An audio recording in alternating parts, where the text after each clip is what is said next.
Good morning, good afternoon, good evening, whatever time you are watching this. Welcome back to the Since I Was Young podcast for all things Heart of Midlothian, episode 41. We do all wish that you are good and well. And joining you as always is myself, Ewan Ramsey, and Alan Scrimger. Alan, how are you doing? Good, sir? You all right?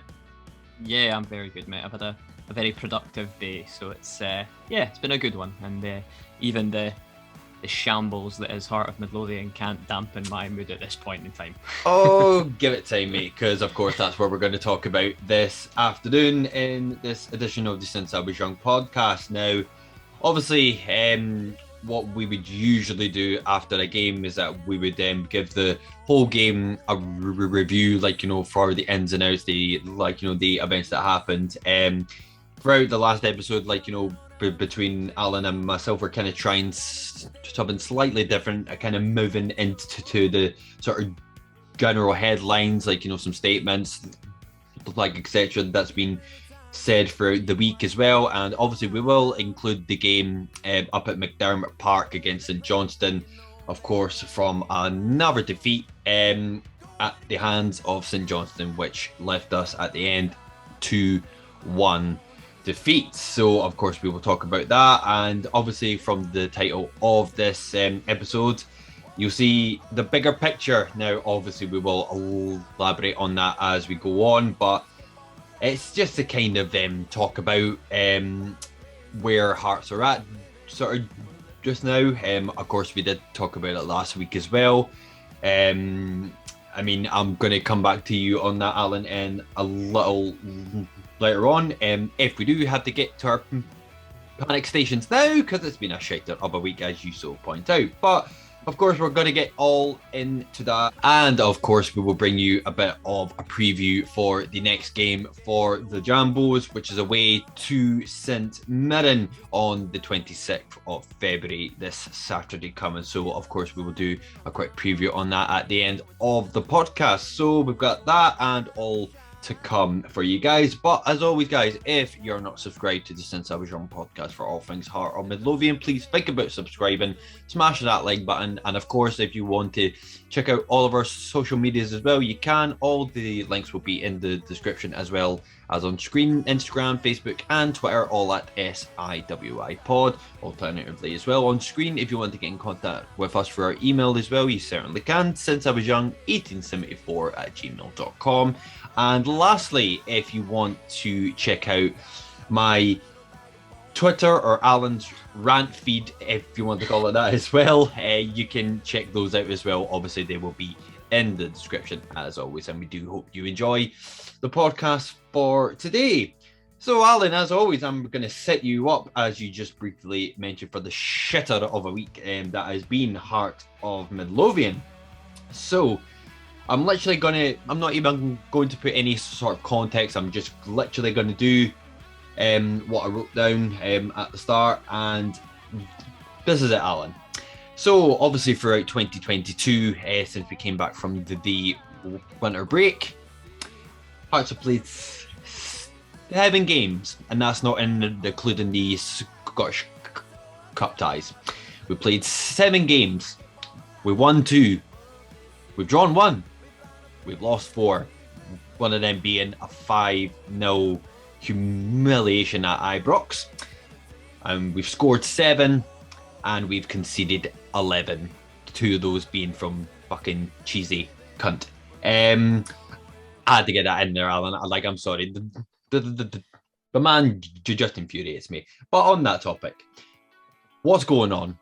I know that's a very broad question and it could mean a number of things, whether it be Robbie, whether it be the squad, whether it be the tactics, whether it be the personnel, whether it be the same subs we bring on every single week, but just in a different order of fashion. What's going on, Alan? Enlighten me. What is happening? I wish I could. I genuinely wish I could.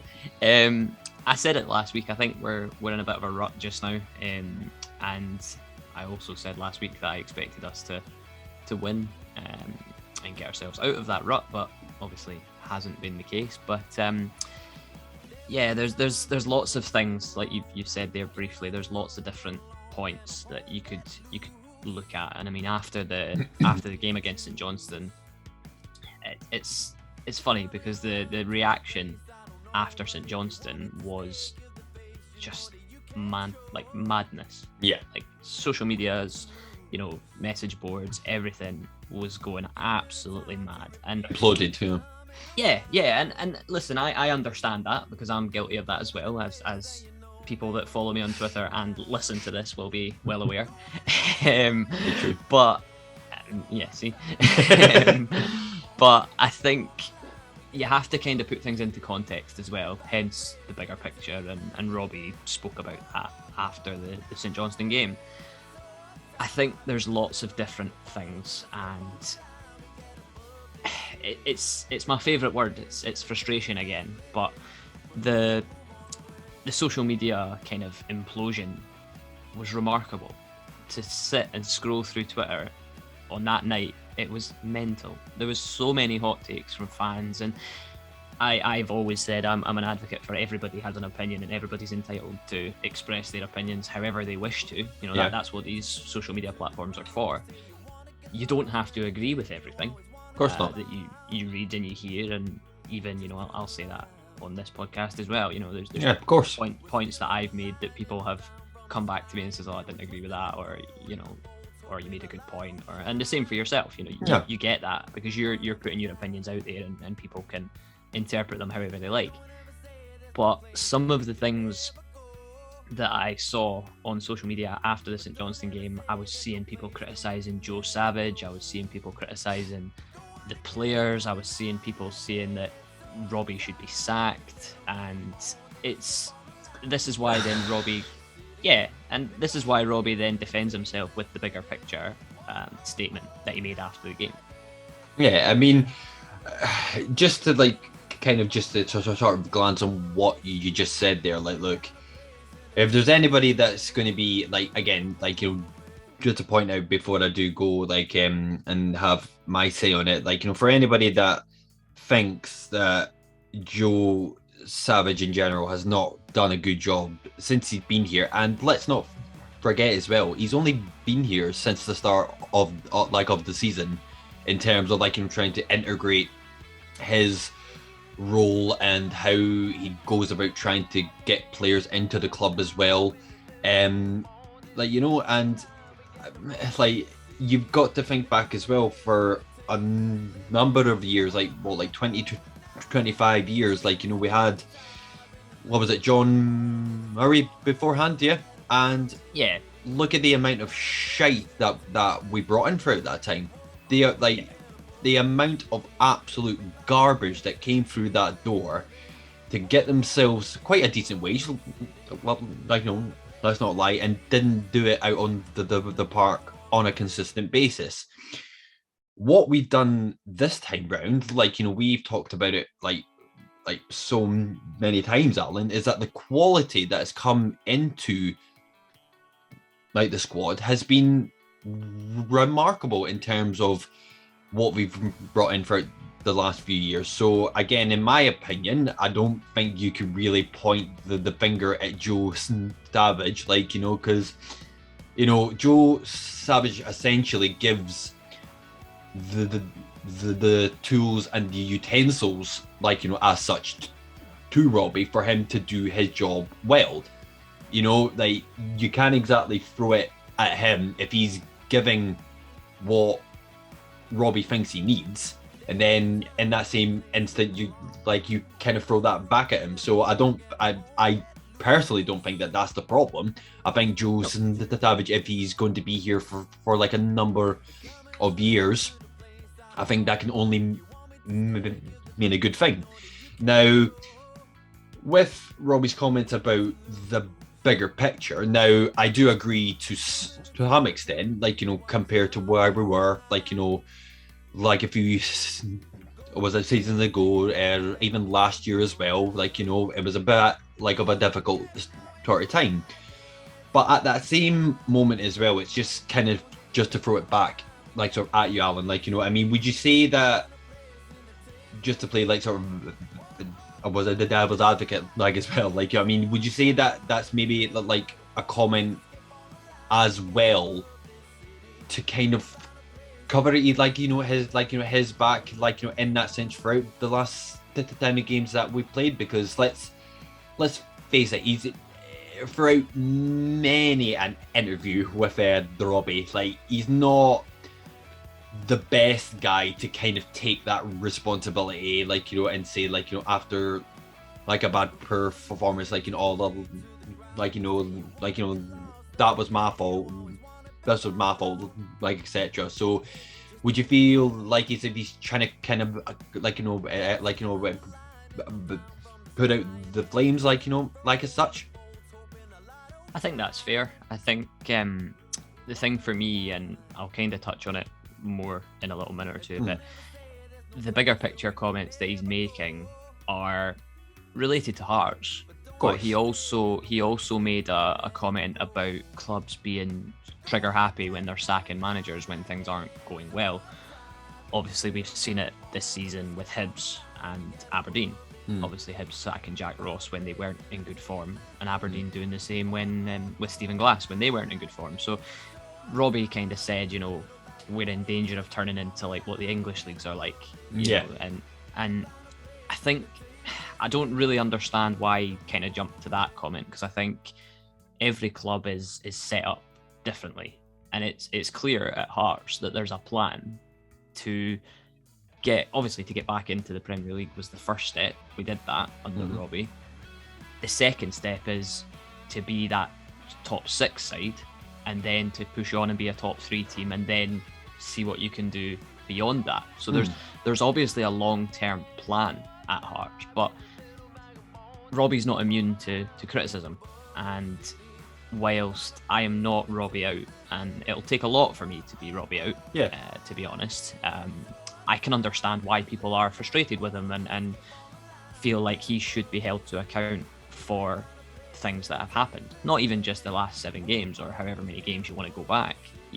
We've not really been a fantastic footballing side for a while this season. We started the season incredibly well, but then just going back to what you said about the post-winter break fixtures, we've only won 2.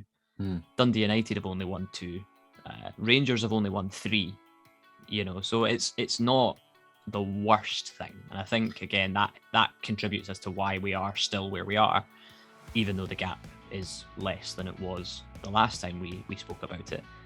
But going back to Robbie, I think the comment that he made about the bigger picture, and his quote was something along the lines of, this team we were bottom of the league 2 years ago, we were bottom of the Premier League. And I took issue with that because it wasn't his team. No, he wasn't the manager. The point scoring on that doesn't fall on Robbie. The reason that team was bottom of the league is because we had an incredibly average group of players that were just thrown together and basically asked to play, and that's why we were bottom of the league. We got obviously demoted due to the postponement of the season and everything, but we were still bottom of the league.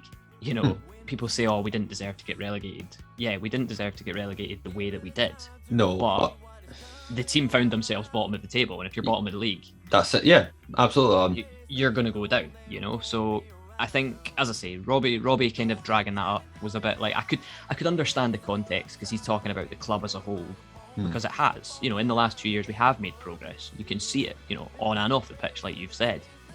And just on that point, Alan, I can totally understand Robbie trying to defend himself, because of course, if you found yourself in that role, of course, where we are now, of course, you do have a case to kind of defend yourself, from where the club is as a whole right now. But at the same time as well, when it comes to the results that we've had, I mean, getting beat by Dundee and St Johnstone, both whom are pretty much stone bottom of the league, in the space of a week, that's, in my book, but again, I know it might be the sort of the Hearts mentality where we're the third biggest force in Scottish football, etc. But it's not acceptable. It really is not acceptable. And kind of moving forward from that, so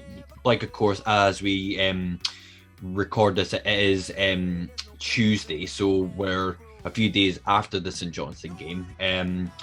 Like we talked about before we started the recording, Alan, like, we talked about, like, how we watched the highlights as well. Obviously we're not going to go through the game bit by bit, but just the manner of the way that we conceded the 2 goals, and not only that, a point as well that I was going to bring up. So, like, of course, as well, we've talked about, because we said at the start how Savage has done, I think, incredibly well in terms of the personnel that he's brought in, and we've not just brought in like sort of a quantity, like over quality. Now, I will say as well, it's no disrespect to him, and I'm not gonna try and attack him as such, but you sent me a text as well, before the St Johnstone game, and you literally looked at the first name on that team sheet and instantly,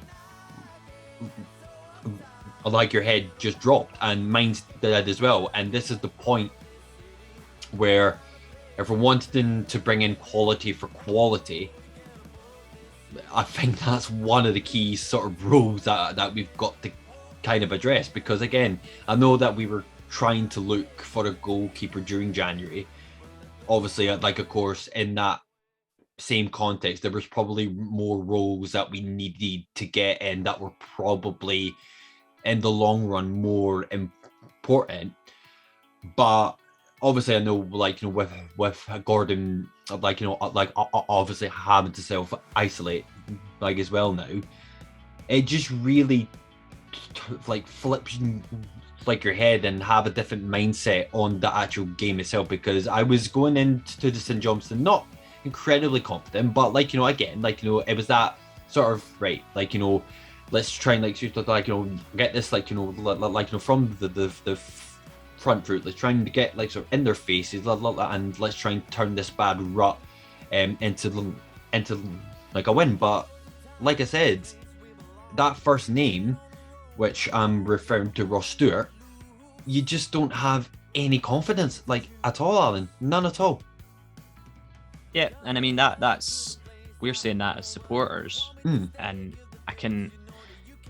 it just, the massive downgrade, not even just from Craig Gordon, the back 3 as well.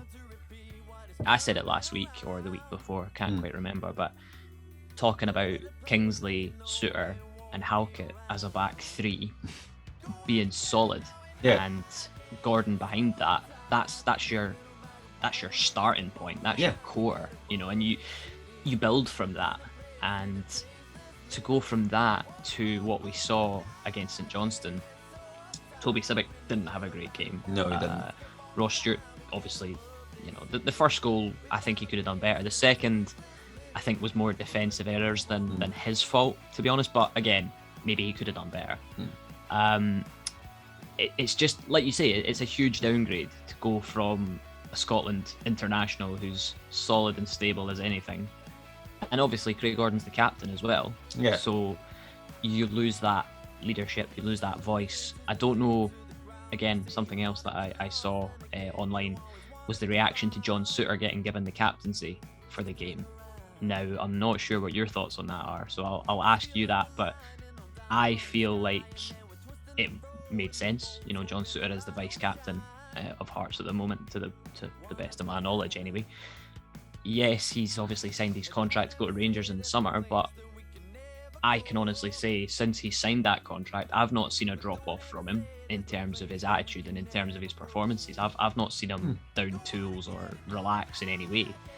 But there was some whispers and sort of groans and moans and groans on Twitter in particular, people suggesting that he shouldn't have been given the captaincy because obviously he's leaving, so he doesn't really care.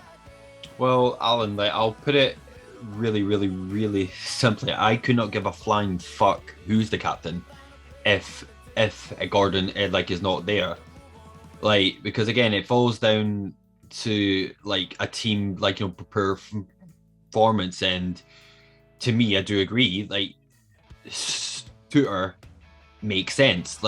in that regard, if Halkett was playing against St Johnstone, I mean, he would automatically be my first sort of like sort of person to give the captaincy in absence of Gordon. But if we're going to be petty about it, and even though he is still the vice captain, but again, I do agree with yourself. I don't think there's been a drop off from Twitter, and we had our sort of say on the actual was it the pre-contract debacle, but it's done. There's nothing that could be changed. He's made his mind up. Let's just get on with it. You know what I mean? There's no need to just kind of just groan or moan or every time something tiny comes up, because at the end of the day, it's about the squad, it's about the team, it's about the club moving forward and trying to get results every single week. And if you're going to be moaning about something absolutely minuscule, then I'm sorry, I like the problems that we've got now in terms of this rut. I personally think that that's a bit more in Port Alan. No, I agree with you, but I also think that the role of a captain is huge in this situation. You want someone that can lift everybody and say, right, we need to get better, we need to carry on. And Gordon does that because Gordon leads by example with his performances on the park, and the players obviously feed off that, and they know that if they make a defensive mistake, or if they miss a ball, or if they miss a tackle, they've got Gordon behind them. So there's a case of, well, even if we make a mistake, we've got the best goalkeeper in the league to bail us out. And obviously against St Johnstone we didn't have that. Talking about St Johnstone, obviously I spoke about it last week in last week's episode, that I wasn't confident going to McDermott Park due to our absolutely horrendous record of playing there. Not won there since 2011. Ridiculous. I think it's laughable. Absolutely laughable that any team in the country should have a stadium that they've not won at in 10 years. I find that totally laughable, and I just think it is remarkable, and it's embarrassing to be fair, but again, I wasn't confident purely because of how we're playing and the rut that we're in. It's not the game that you want. If it was St Johnstone at Tynecastle, I might have felt a bit more, maybe not completely confident, but I'd still feel like, well, we're at home, we should at least have a go. So when they scored after 30 seconds, which again, I literally laughed, Alan. I'm not saying it in the sense that it's quite funny, but I literally laughed after we spoke about Ross Stewart, and literally 30 seconds, literally 30 seconds in, Yeah, and it's funny because the goal was actually quite, it wasn't similar, but the Rangers goal, the first Rangers goal, the Morelos goal, I spoke about that. When I did the review for that game. Ryan Kent finds himself in between Atkinson and Moore. In this instance, against St Johnstone, it was on the opposite side. And I can't recall who it was, the St Johnstone player, but he found himself caught in between the left centre-back and the left wing-back, and he plays the ball into the box. There's a few passes, and then it's Ali Crawford that scores a goal that, for me, Ross Stewart should get there. I think, and I'm not going to sort of weigh it up in terms of saying that Craig Gordon would save that, but he probably would. But the thing is, to compare Ross Stewart and Craig Gordon is just no comparison at all. So what I will say is, Ross Stewart should have saved it. He should have. But that, it sets you up right off the start. 30 seconds in, and you're just thinking, yeah, it's going to be one of those days, isn't it? It wasn't the way you'd want to start a game. If you're talking about starting a game when you're not in great form. You want to keep it tight. You want to be organised. You want to try and feel your way into the game. But Yeah, to concede after 30 seconds was embarrassing. But It was. again, it was embarrassing, but it was also, as I've said about previous games, it was ridiculously predictable. Yeah. It was going to happen. well, exactly, Alan. No, man, and you're absolutely right. And I mean, again, like, you know, we got back on like on level terms, like not too far after they did score their opening goal. And like, of course, like, you know, Nathaniel Atkinson got his debut. Well, not they did debut goal, but for first goal for the Jan Tarts, not after long since he joined. And again, that kind of gave me a bit of like, right, okay, we've scored after 5 minutes since they scored. Right, this could give me a tiny bit more, like, you know, optimism for us to try and get something out of this game. But of course, like, again, after watching the game itself and after watching the highlights back, like, again, Alan, you've mentioned it quite a lot of times as well. Now, again, this system that we've been implementing throughout the season, when it works brilliantly. Like, you know, because you have the two the wing backs flanking down the sides. Like, you know, you've got, like, you know, whoever's left or right, like, you know, in that front three, being like, you know, was it creative? The wing backs, like, you know, like to sometimes overlap them, start to create chances, lots of shots at goal. But do you think now it has really become so predictable that teams don't even really need to set up in a way that we're going to be a threat to them as such? Because again, we've not really changed the system as such, apart from maybe the front three going from like a flat three to like a two, like, was it and a 10, like, sort of maybe. But do you think it has really gotten that predictable now, where Robbie doesn't really, I don't want to say that he doesn't know any other sort of formation and tactics, but do you think he's struggling a wee bit in terms of what to try and do and what to maybe have differently? Yes. Robbie Nielsen's biggest flaw is that he's a stubborn guy, and he will not alter from this 3-4-3. He should, but he's so fixated on it as a system, and it you know, we've seen it work. We have seen it work, but there always comes a point when opposition teams start to figure out how to deal with you. Yeah. And in recent games, and not even just recent games, like games throughout the season, Barry Mackay has been a massive creative spark for us. He really has, yeah. Now it's like, okay, well, if we shut down Barry Mackay, then that's what it. else Yeah, have we got? yeah. You know what I mean? And Exactly, it does get, it gets to that point, and I made the point before about Robbie and changing systems and kind of being reluctant to change the system. So what he does is he changes the players. He just changes the players around. You know, he'll have maybe, well, I mean, there was an article during the week about Gary Mackay-Steven going to be tried at left wing back, which could work because he's played it before. So there's a possibility that could work. But you're then, it's more of the same. It's just moving a player from one place to another. Moving an underperforming, out of form player from one position to another. And I made the point last week about Ben Woodburn potentially getting used as a 10.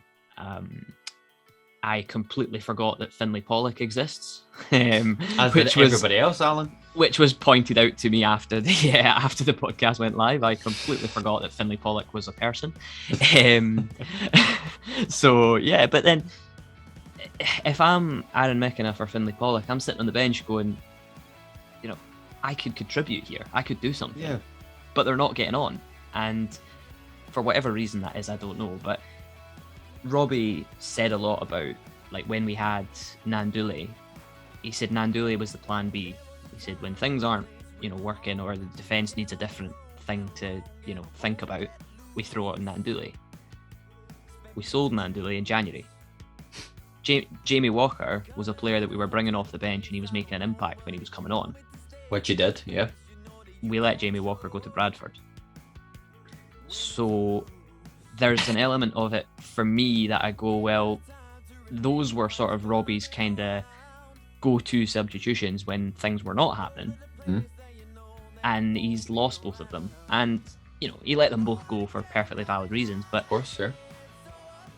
Yeah, it just strikes me that the biggest thing with Robbie Neilson, and I'll say this, and I said at the start, I'm not Robbie out. It'll take a lot for me to be Robbie out.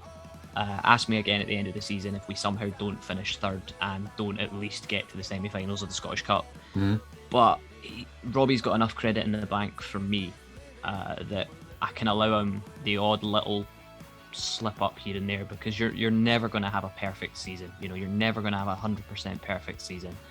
There's always going to be bumps in the road and blips that you have to deal with, and this is just what we're in right now. But Robbie does need to take some responsibility for it, and I think a large part of responsibility does have to fall on his shoulders.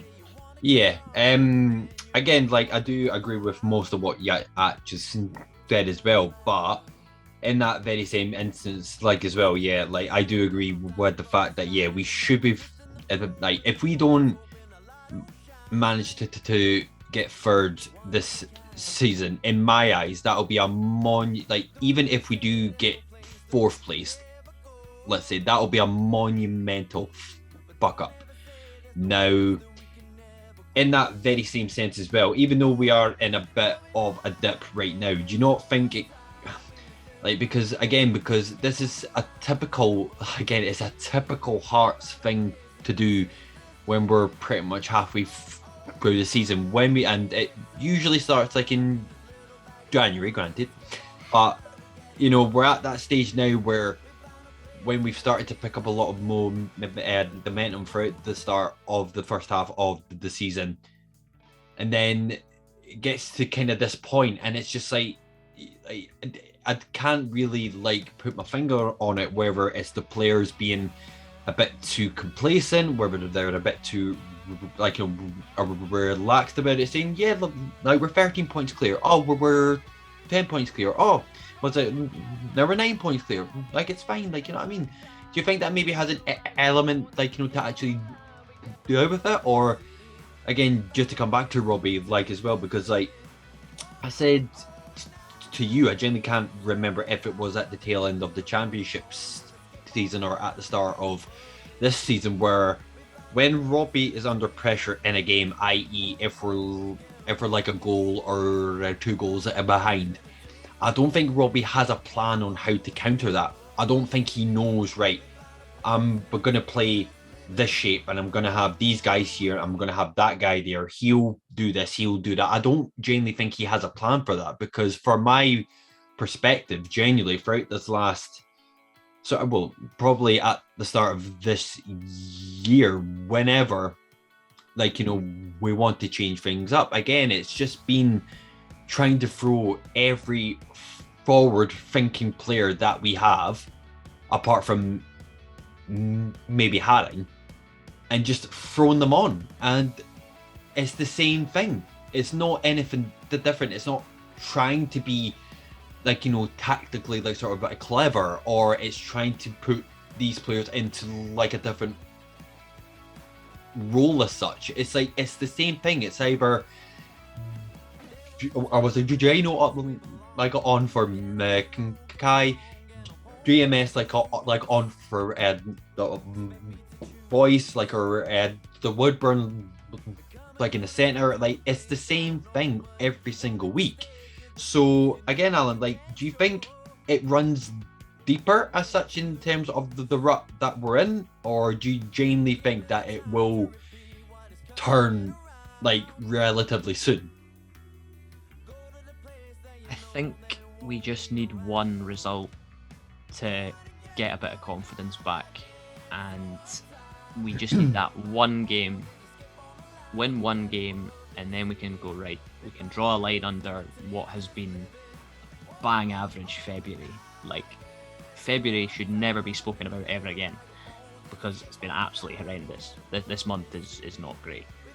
But I do feel like one good result, and I mean, I say good result, one win is what I'm asking for.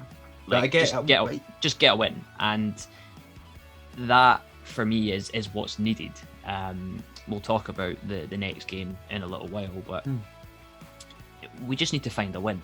And I think the encouraging thing, and I'm sure people will probably not agree with what I'm about to say, but the encouraging thing for me that in these games, okay, the Rangers game aside, we have created chances.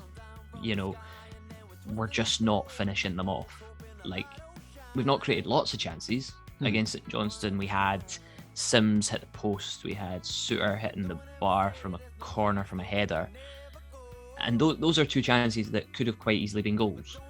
And even the Nathaniel Atkinson goal, Barry Mackay hits the post from a shot from the edge of the box, which is something I've been crying out for Hearts players to do all season. Definitely. You know, put a foot through it when you're on the edge of the box, have a shot, because you never know what can happen. In that instance, Barry Mackay has a shot, it hits the post, and Atkinson puts it in. So we are creating chances in these games. It's not, you know, we're not getting loads of chances, and we're not dominating 90 minutes of football, but we play well for maybe 15, 20 minutes, and then we're slow again, and then we pick it up again, and then we're slow again. So it's the inconsistency of that. But I do feel like we're one result, just get one win, and that turns it round, and then it's like, right, we're back. We can start, you know, trying to redo that and start that momentum up again, because we need it. Like, as I keep saying, Aberdeen have sacked Stephen Glass, they've got Jim Goodwin in now. Sean Maloney seems to have hit on something at Hibs. They've kind of turned a little bit of a corner. Dundee United have come up as well. Motherwell have had a few decent results, but they've slipped a little bit. But the teams behind us are starting to find a little bit of form. And if we don't find a little bit of form, then the gap will get smaller. And then that's an issue. Well, exactly, Ella. And just to kind of go on from that point, so, like, of course, we will speak about it in a tiny bit, but like we just said, we've got St Mirren away on Saturday. Then on the following Wednesday, we've got Aberdeen at home. Then we've got Dundee United away on the following Saturday. Then we've got the Scottish Cup, lagging the times are justified the sake of the league.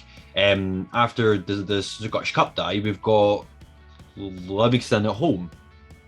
Now, I don't know about you, Alan, but I'd say in normal circumstances, even going back like a month or two, you take the St Mirren game, you take the Aberdeen game, Dundee United and Livingston, regardless if they're home or away. If you were to ask me this 2 months ago, I'd say, you know, out of the 4 games that we have, I'd say confidently maybe 9 or 10 points from that. But I'm really just at a stage now where I'm just not entirely filled with confidence, and I'm not.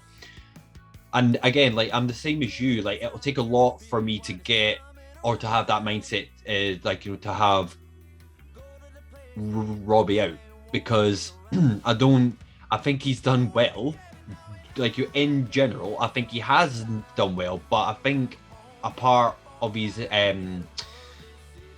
of his sort of a personal game and his personal sort of the management as well, he needs to be more tactically involved. He can't just stick to one shape, say, right, that is going to be the full shape of the whole season. He's got to be just like different, like, as such as well. Like, it can't just be the same subs, like the same system that we've constantly been playing as well. Because again, anytime, I mean, even though we have recruited well this season, one of the best that I've seen in such a long time, we're still in a kind of position where the key players that we have, and it's to kind of quote yourself, we're only one injury from this and that. Like, i.e., was it when we had the boys out, now when we had Halkett out, and when we had Suter out as well. Obviously, it's not an injury as such, but we've now not got, was it Gordon? Like, you know what I mean? So do you not think in that same sense that he needs to be, even have a plan B, C, D, like, etc.? Because it just genuinely feels as if he's just going to put players in to kind of fill that role and not think about it in the broader sense of, right, will this work? Will that work? Yeah, I think that's a fair point as well. I think the thing for me is that and I said it last week and I've said it a few weeks, so I'm not going to repeat myself, but we do have a very small squad. And the players that he has are all very similar in certain roles that they play. But that's by design, by the way. Yeah, like that, no, of course. We've recruited players to play a 3-4-3. Like that's obvious. You know, Nathaniel Atkinson is as much of a right wing back as you're ever likely to see. Yeah. Alex Cochrane's a left wing back as much as you're ever likely to see. So we've recruited these players to fit this system. Of course. And when it doesn't work, it needs to be changed. We've got to that point now where it does need to be changed, and you're absolutely spot on. But to sort of steer it away from Robbie a little bit, because I feel like, you know, we know what Robbie's like. And as I say, we've said it for weeks and weeks and weeks that it's square pegs and round holes, because that's just what he does. Yeah.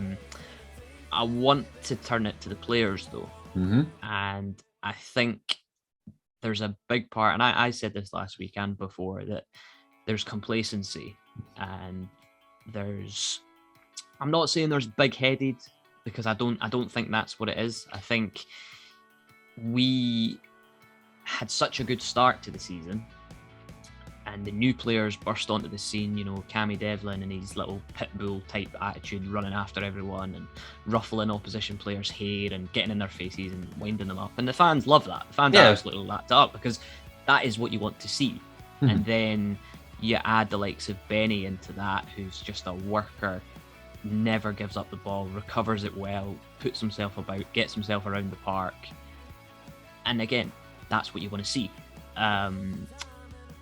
Those two in particular were the two that really stood out, obviously. But the team as a whole looked good at the start of the season. And the media obviously start taking notice of that and saying, oh, right, okay, Hearts, you know, newly promoted, which is what we were. Okay, we're always a Premiership side, but we were in the Championship. We are a newly promoted team. So the media starts sort of circling around that and going, oh, right, okay, this could be a little story here that Hearts are flying at the top, you know, which we were at the start of the season, because Celtic and Rangers had a stuttering start and we took advantage of that. But I think, and this is the thing for me that I think is very important to highlight, and Peter Haring did an interview with the Evening News, I think it was last week or the week before, and it was predominantly asking him like his contract situation, and because he's still not tied him down yet. I'm praying that there's a contract there for him, because I can't imagine not having the glorious Austrian in Tynecastle, but it is what it is. That's more a personal thing than anything else. But he made a good interview, and he made a really good point, which I had to reference. He basically said, and I'll give you the quote that he said. He said, I'm in my fourth season now, so I know what it's like to be here. Of all the players we brought in during the summer, they came here and it's only gone well. They maybe only know the good part of playing for Hearts. When results don't go your way, then things can change very quickly. So from that, do you think he's kind of hitting that when things do start to go south, a lot of the players, or some of the players, tend to kind of throw their toys out?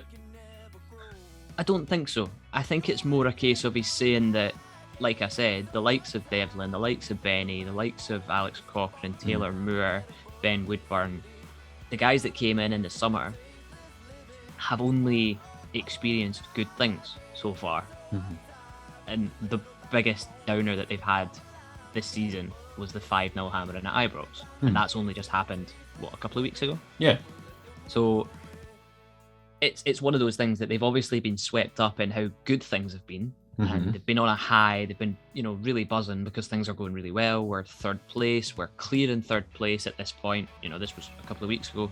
And then you have that hit of, we went, obviously played Celtic, didn't win. Then we play Rangers, get battered. That's embarrassing. That's humiliating. And I think a lot of the players, as I say, they haven't experienced that yet. They haven't experienced a negative vibe. No. And they've been so used to fans praising them and, going on their social medias after games and saying, oh, Devlin's brilliant, Benny's amazing, this is great, everything's brilliant, we've been crying out for these sorts of players. But the minute that things go badly, and this is a thing, this goes back to what I was saying about Joe Savage and the profile of players that we're bringing in. He's bringing in young players that we can develop and obviously then sell on, yeah. Because that's the model he wants to do, and I'm fully in favour of that. Absolutely. But the young players need to be realistic as well. I think like I said earlier, you're always going to have negative spells in a season. You're always going to have points where things don't go your way, and that's what we're experiencing right now. But the players need to learn how to deal with that, because as much as we as fans demand and hope and expect Hearts to be third in the table every season, yeah, I get you. No, I get you. Do you know what I'm saying? It goes back to what I said before about the fact the reason that we're third is because we had a good run, we've picked up points when we've needed to, and other teams haven't been as good. No, true this, Alan. And just to kind of bring it back, to the games as well, obviously, as we said at the start, we play St Mirren on Saturday away at Love Street, if that's what it's still called. Of course, with St Mirren, they've been quietly climbing up the table. As of now, they are sitting in 7th place, but they do have a game in hand, which they play on tomorrow night. I believe it's away to Dundee. So just to kind of set the scene, if they do go on to actually win that, they'll shoot right up into 4th place, putting them on 36 points, which only leaves them 7 points behind us.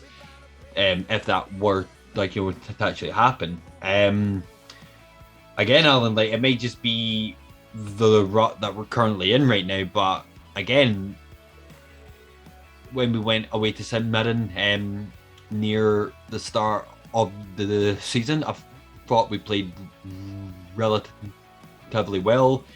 The main man scored an absolute fucking rocket, so I was even more happy. But again, I'm just not filled with confidence that much, to the point where if we were to come away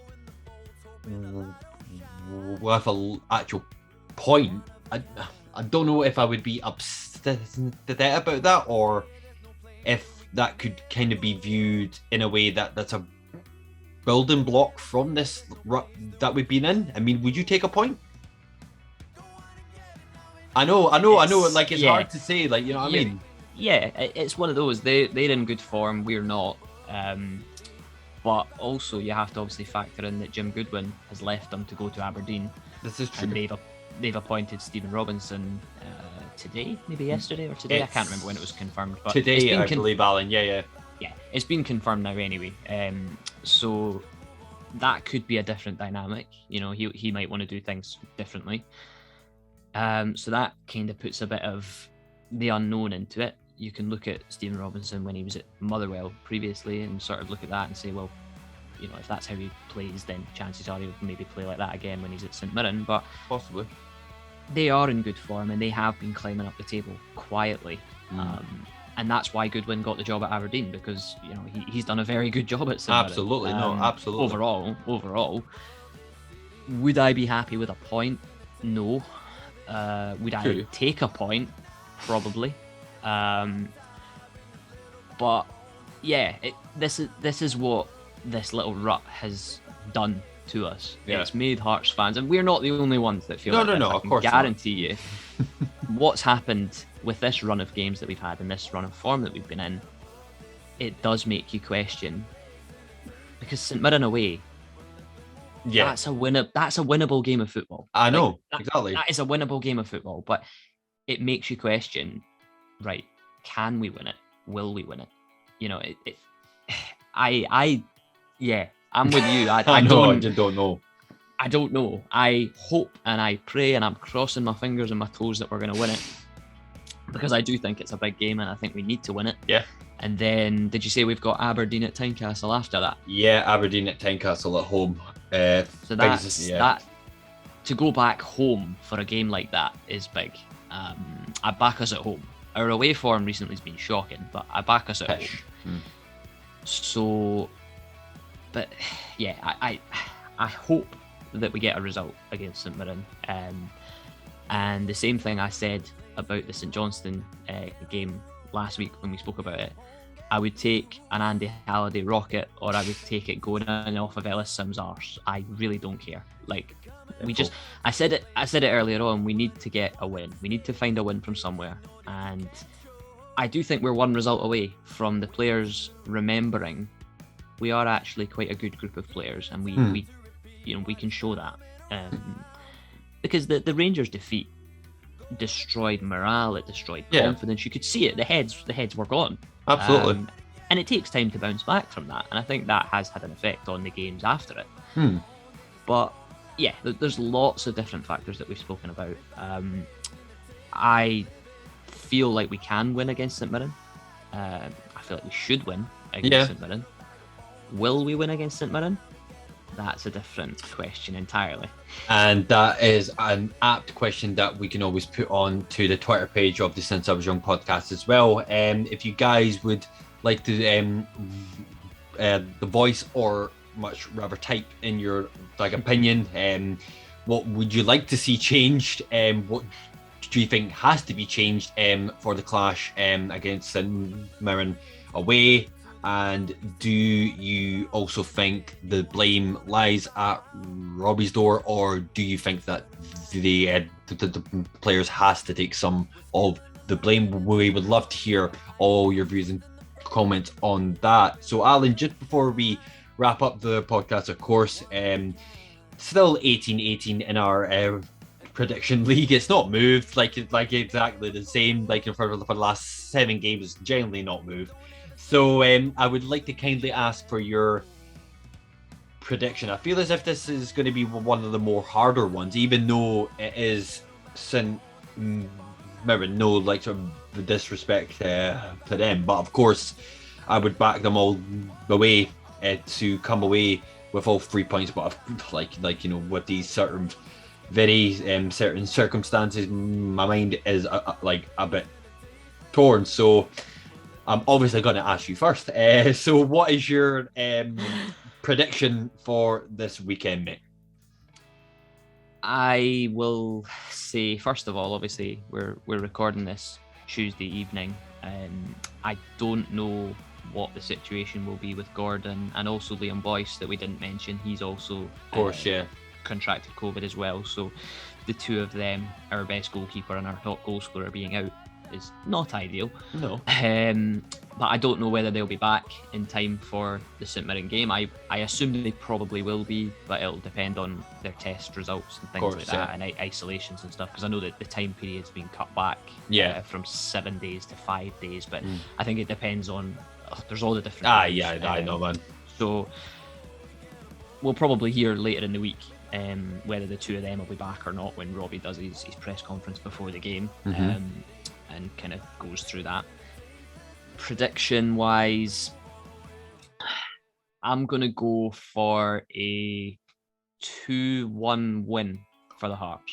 Oh, I'm going for a win. I'm nailing my colours to the mast, and I'm saying, right, our rut is ending in Paisley. We're winning. We're winning. We're gonna remember what it feels like to win a game of football. Up to mystic as hell, Alan.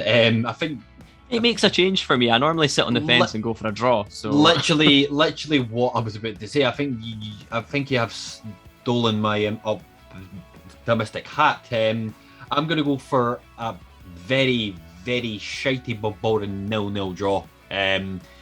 Again, with the kind of current form that we're in, and with obviously this will be Scott Robinson's second the game in charge. Like, of course, with us recording on a Tuesday evening, he'll have his first game against Dundee away at Dens Park tomorrow, and then he'll have us at Love Street.